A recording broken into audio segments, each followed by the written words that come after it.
Hello guys, welcome to Navi dreams vlog. இன்றைக்கி நம்ம சேனலில் ரொம்ப டேஸ்டான கருகாப்பிலை குழம்பு தான் பார்க்க போகிறோம். வாங்க எப்படி பண்ணுறதுன்னு பார்க்கலாம். நான் இன்றைக்கி 2 கை அளவுக்கு கருகாப்பிலை எடுத்து கழுவி வச்சுருக்கேன். ஒரு கடாய் வச்சுக்கலாம். 2 டேபிள் ஸ்பூன் எண்ணெய் ஊற்றிக்கோங்க. எண்ணெய் நல்லா காஞ்சதும் நம்ம எடுத்து வச்ச கருகாப்பிலை இதில் சேர்த்துக்கலாம். கருகாப்பிலை எண்ணெயில் ஒரு 2 நிமிஷம் நல்லா வதக்கிக்கணும். பாருங்கள், கருகாப்பிலை நல்லா வதங்கிருச்சு. இப்போ நம்ம இதை ஆற வச்சு மிக்ஸி ஜாருக்கு மாற்றி பவுட்ரு பண்ணி வச்சுக்கலாம். மிக்ஸி ஜாரில் 2 மீடியம் சைஸ் தக்காளி எடுத்து கட் பண்ணி வச்சுருக்கேன். அதை சேர்த்து ஒரு டிக் பேஸ்ட்டை அரைச்சி வச்சுக்கலாம். அடுத்து கடாய் வச்சு 5 டேபிள் ஸ்பூன் எண்ணெய் ஊற்றிக்கலாம். 1 டீஸ்பூன் கடுகு, ஒரு 10லேருந்து 15 வெந்தயம், 1 டேபிள் ஸ்பூன் சீரகம், 1 வரமிளகாய், 15 பல் பூண்டு, ஒரு 2 நிமிஷம் நல்லா வதக்கிக்கலாம்.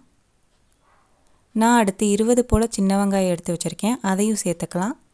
வெங்காயம் நல்லா பொன்னிற ஆற அளவுக்கு வதக்கி விட்டுக்கோங்க. பாருங்கள், வெங்காயம் நல்லா வதங்கிருச்சு. இப்போ நம்ம அரைச்சி வச்ச கருகாப்பிலை பொடியை சேர்த்துக்கலாம். நல்லா கலந்து விட்டுக்கோங்க. ஒரு 2 நிமிஷம் ஆனதும் அரைச்சி வச்ச தக்காளி பேஸ்ட்டை நம்ம இதில் சேர்த்துக்கலாம்.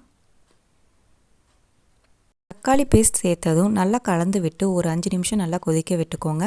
அடுத்து 1 டேபிள் ஸ்பூன் மிளகாய்த்தூள், 2 டேபிள் ஸ்பூன் மல்லித்தூள், 1/4 டீஸ்பூன் மஞ்சத்தூள், 1/2 டேபிள் ஸ்பூன் சீரகத்தூள் சேர்த்து கலந்து விட்டு கடைசியாக கொஞ்சம் புளித்தண்ணி சேர்த்துக்கலாம். ரொம்ப சேர்த்திடக்கூடாது. பாருங்கள், நல்லா மசாலாவோட கொதிச்சு வருது.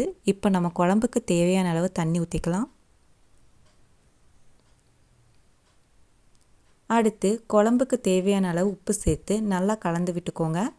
இப்போது இது நல்லா கலந்து விட்டு ஒரு 10 நிமிஷம் நல்லா கொதிக்கட்டும். பாருங்கள், குழம்பு நல்லா எண்ணெய் பிரிஞ்சு கொதிச்சு வந்துடுச்சு. இந்த டைமில் குழம்பு ஆஃப் பண்ணிக்கலாம். அவ்வளோதாங்க, ரொம்ப டேஸ்ட்டான கருகாப்பிலை குழம்பு ரெடி ஆயிடுச்சு. நீங்களும் உங்கள் வீட்டில் ட்ரை பண்ணி பாருங்கள். மறக்காமல் நம்ம சேனலை லைக் பண்ணுங்கள், ஷேர் பண்ணுங்கள், கமெண்ட் பண்ணுங்கள், சப்ஸ்கிரைப் பண்ணிக்கோங்க. அப்படியே பக்கத்தில் இருக்க பெல் ஐக்கானை கிளிக் பண்ணிக்கோங்க.